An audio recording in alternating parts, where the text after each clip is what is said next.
नमस्कार मित्रों, मेरा नाम है अभय सिंह और आपका स्वागत है आपके अपने YouTube channel current affairs for exam में।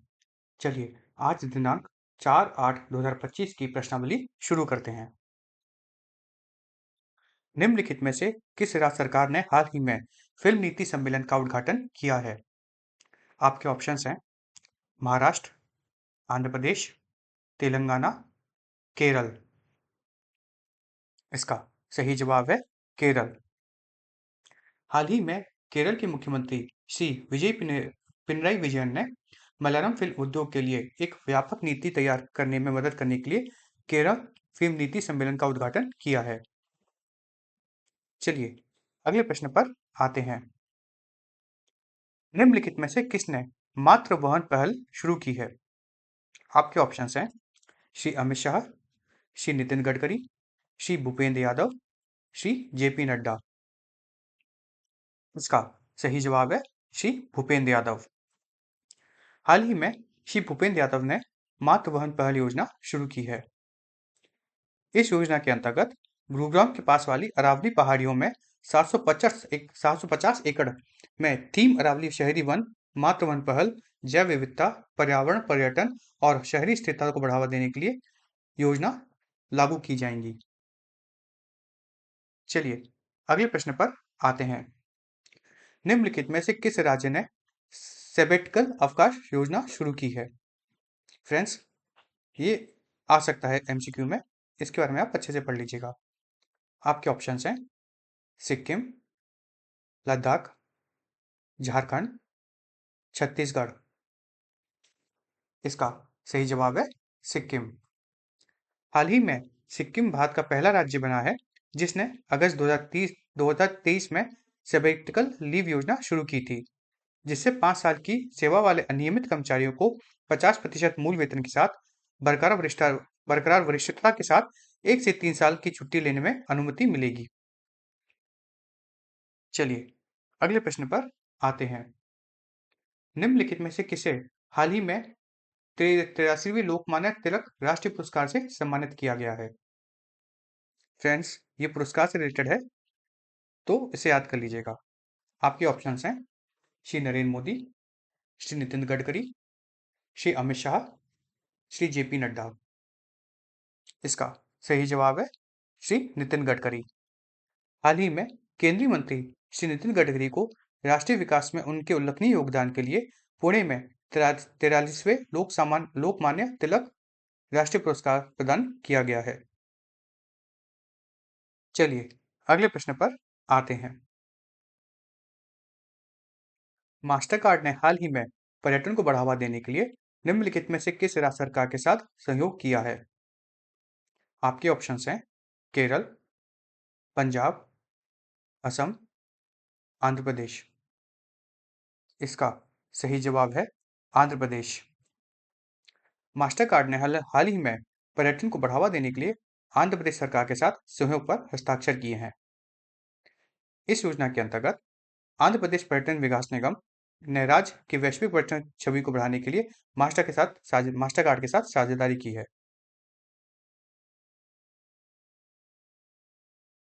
इस साझेदारी का उद्देश्य अंतर्राष्ट्रीय पर्यटकों को आकर्षित करना है।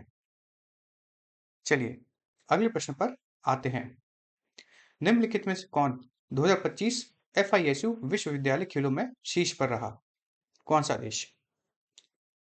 फ्रेंड्स, ये FISU जो है वर्ल्ड यूनिवर्सिटी गेम्स, ये बहुत ही न्यूज में रहा है, तो इसे आप याद कर लीजिएगा। आपके ऑप्शंस हैं चीन, जापान, USA, साउथ कोरिया। इसका सही जवाब है जापान।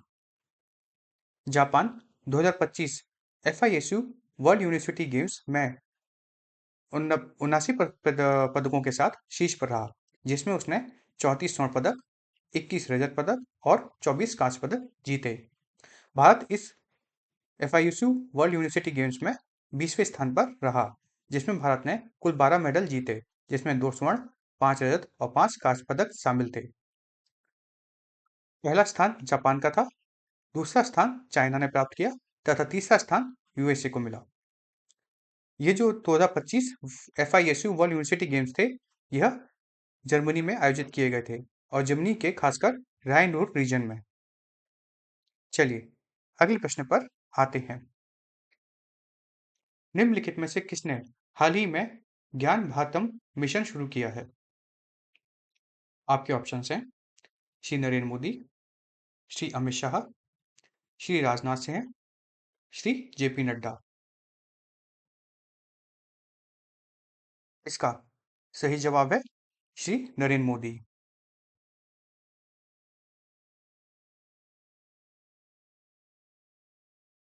हाल ही में देश के प्रधानमंत्री श्री नरेंद्र मोदी ने भारत भर में फैली 1 करोड़ से अधिक प्राचीन पांडुलिपियों को डिजिटल बनाने के लिए ज्ञान भारतम मिशन शुरू किया है।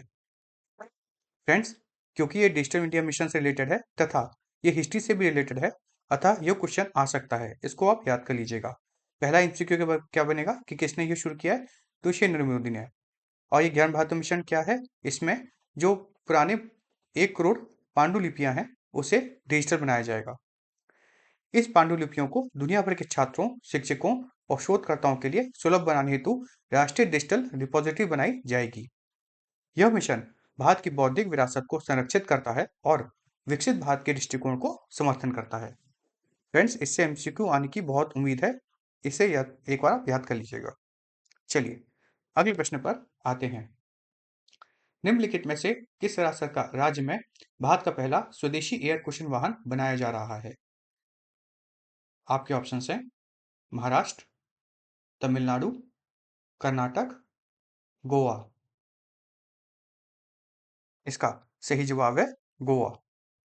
हाल ही में भारतीय तट रक्षक बल अर्थात इंडियन कोस्ट गार्ड ने गोवा में अपना पहला स्वदेशी एयर कुशन वाहन, एयर कुशन व्हीकल का निर्माण किया है। ये पहले आप याद कर लीजिएगा, इससे भी एक MCQ आएगा कि एयर ACV पहला कहाँ बन रहा है, गोवा में बन रहा है। अच्छा, ये ACV किस में यूज होता है, किसके लिए यूज होता है? इंडियन कोस्ट गार्ड के लिए यूज होता है। किस काम के लिए यूज होता है? ये पेट्रोलिंग के लिए यूज होता है। अक्टूबर 2024 में हस्तांतरित एक अनुबंध के तहत ऐसे 6 होवरक्राफ्ट बनाए जाएंगे। ये ACV को हम होवरक्राफ्ट भी कहते हैं। यह पानी और रेत पर चल सकता है। ACV की गति, लचीलेपन और उथले पानी में संचालन में सुधार करने में इससे ICG को मदद मिलेगी। भारतीय तट रक्षक बल के बारे में आप जानते हैं। भारतीय तट रक्षक बल भारत की एक समुद्री कानून प्रवर्तन और खोज एवं बचाव एजेंसी है। यह डिफेंस मिनिस्ट्री ऑफ डिफेंस अर्थात रक्षा मंत्रालय के अंतर्गत आती है। इसकी स्थापना 1978 में हुई थी।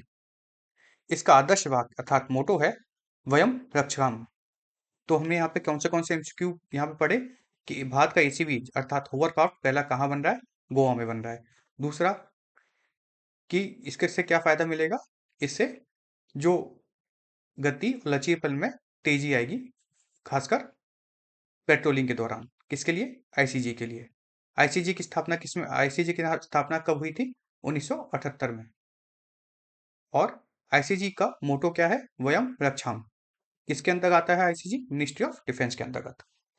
चलिए अगले प्रश्न पर आते हैं। निम्नलिखित में से कौन सा भारतीय राष्ट्रीय उद्यान बाघों के घनत्व के मामले में सबसे अधिक है? आपके ऑप्शंस हैं कान्हा टाइगर रिजर्व, बांदीपुर राष्ट्रीय उद्यान, गिर राष्ट्रीय उद्यान, पेरियर राष्ट्रीय उद्यान।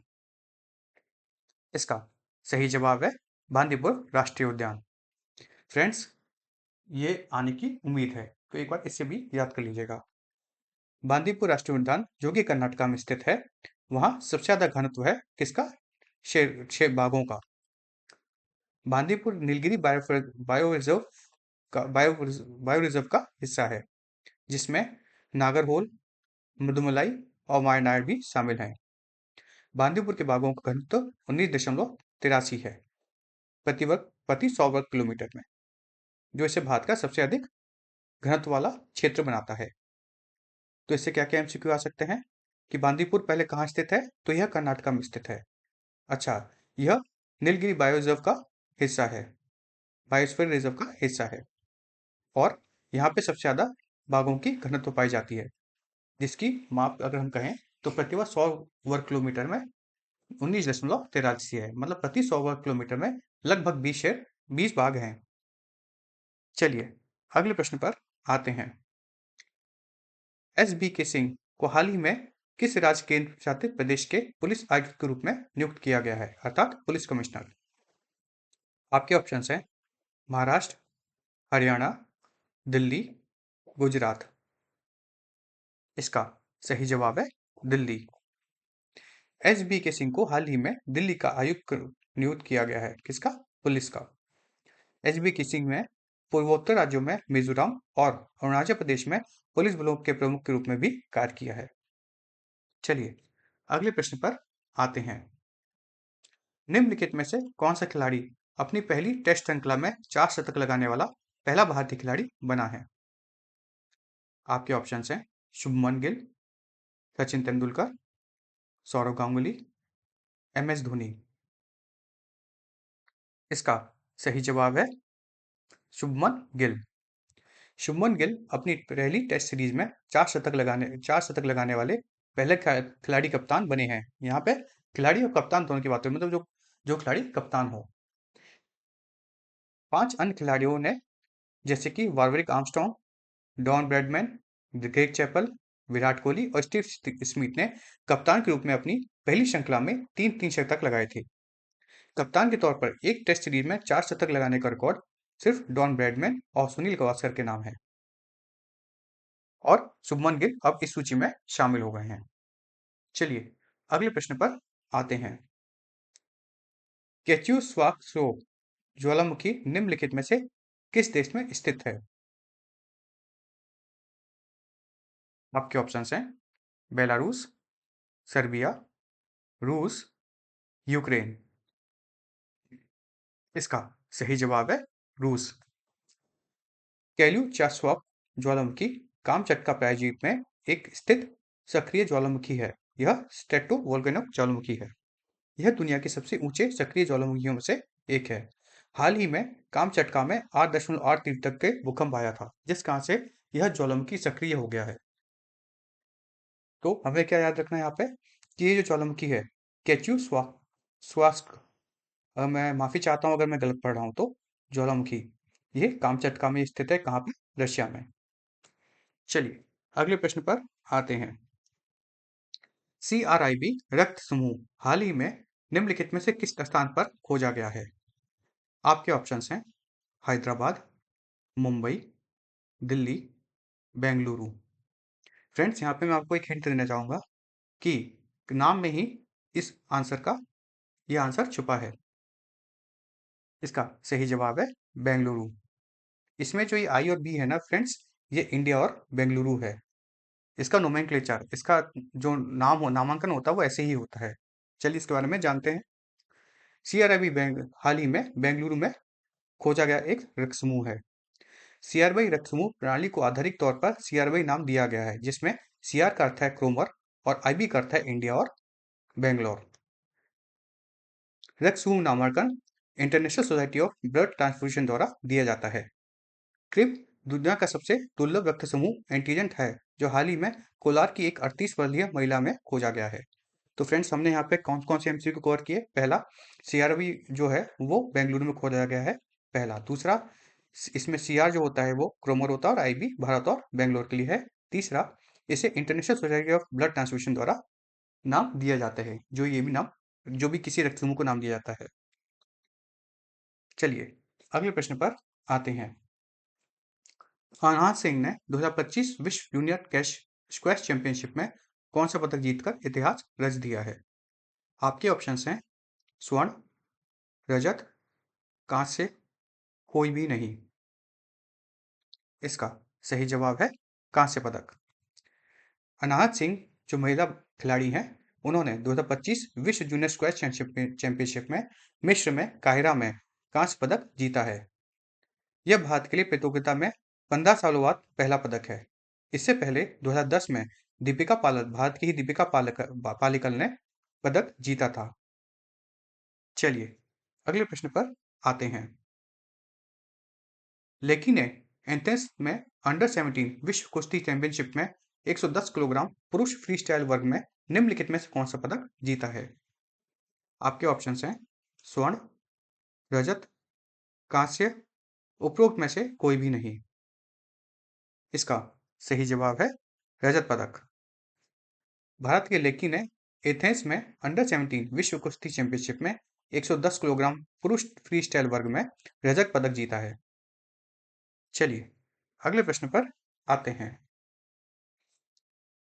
मुरली श्रीशंकर ने कजाकिस्तान में 2025 कोसोनोव मेमोरियल में पुरुषों की लंबी कूद में निम्नलिखित में से कौन सा पदक जीता है? स्वर्ण, रजत, कांस्य, उपरोक्त में से कोई भी नहीं। इसका सही जवाब है स्वर्ण पदक। हाल ही में मुरली श्रीशंकर ने कजाकिस्तान में 2025 कोसानोव में पुरुष की लंबी कूद में 4.94 मीटर की छलांग के साथ स्वर्ण पदक जीता है। चलिए अगले प्रश्न पर आते हैं। ताइवान की 2025 की रिकॉल चुनाव में चीनी भूमिका को लेकर मुख्य चिंता क्या है? ताइवान की सैन्य आक्रामकता, चीन द्वारा चुनाव में हस्तक्षेप, ताइवान द्वारा व्यापार प्रतिबंध, ताइवान का नाटो में शामिल होना। इसका सही जवाब है चीन द्वारा चुनाव में हस्तक्षेप। जुलाई 2025 में ताइवान में अब तक का सबसे बड़ा रिकॉल मतदान हुआ, जो इसमें ताइवान की सबसे बड़ी चिंता यह है कि चीन भ्रामक जानकारी और प्रभाव अभियान चलाने की कोशिश कर रहा है, और ये काम वो ऑनलाइन माध्यमों से कर रहा है। फ्रेंड्स, आज की प्रश्नावली यहीं समाप्त होती है। चलिए आज जो हमने पढ़ा उसका रिवीजन कर लेते हैं।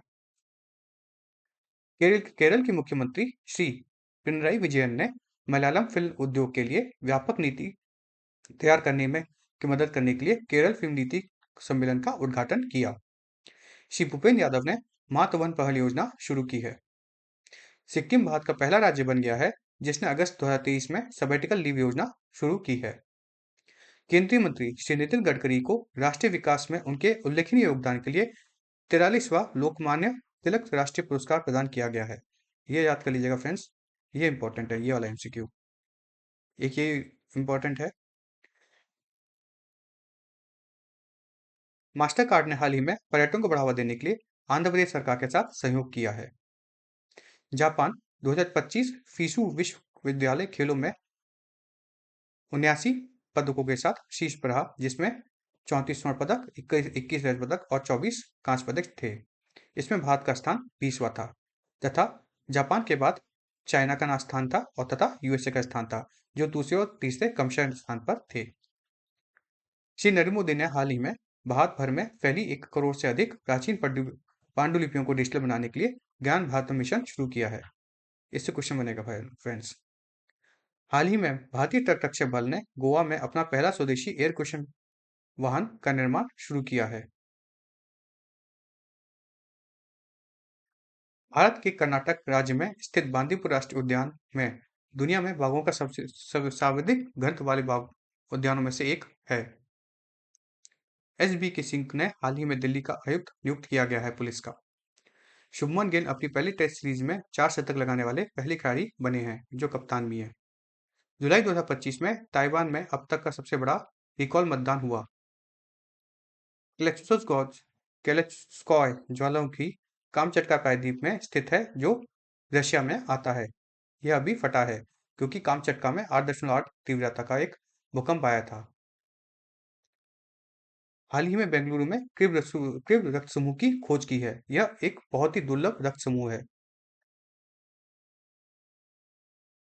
अनहार सिंह ने 2025 विश्व जूनियर स्क्वैश चैंपियनशिप, जो कि काहिरा मिस्र में हो रही है, उसमें कांस्य पदक जीता है। इससे पहले 2010 में दीपिका पालिकल ने भारत के लिए यह काम किया था। भारत के लेकी ने एथेंस अंडर 17 विश्व कुश्ती चैंपियनशिप में 110 किलोग्राम पुरुष फ्री स्टाइल वर्ग में रजत पदक जीता है। और मुरली श्रीशंकर ने कजाकिस्तान में 2025 कोसानोव मेमोरियल में पुरुषों की लंबी कूद में 4.94 मीटर का छलांग लगाकर स्वर्ण पदक जीता है। फ्रेंड्स, ये 3 नाम आप याद कर लीजिए। अनहार सिंह, क्योंकि ये स्पोर्ट्स से रिलेटेड है, इन्होंने कायरो में जीता है वर्ल्ड स्क्वैश चैंपियनशिप में क्या रजत पदक, कांस्य पदक। फिर लेकी, भारत के लेकी ने, जिन्होंने एथेंस में अंडर 17 विश्व कुश्ती चैंपियनशिप में 110 किलोग्राम वर्ग में पुरुष फ्री स्टाइल वर्ग में रजत पदक जीता है। और मुरली सी शंकर, इन्होंने कजाकिस्तान में कोसानोव मेमोरियल जो टूर्नामेंट है उसमें लंबी कूद में स्वर्ण पदक जीता है। इससे फ्रेंड्स एमसीक्यू जरूर बनेंगे, मैं आपको कह सकता हूँ, मेरा अनुभव है। फ्रेंड्स आज का सेशन यही समाप्त होता है। आपको हमारा सेशन कैसा लगा कमेंट करके बताइएगा तथा लाइक एवं सब्सक्राइब अवश्य कीजिएगा। अगर आपको इस सेशन से लाभ हुआ है तो अपने फ्रेंड्स के साथ शेयर कीजिएगा ताकि उनको भी लाभ हो सके। धन्यवाद। जय माता दी, जय भारत।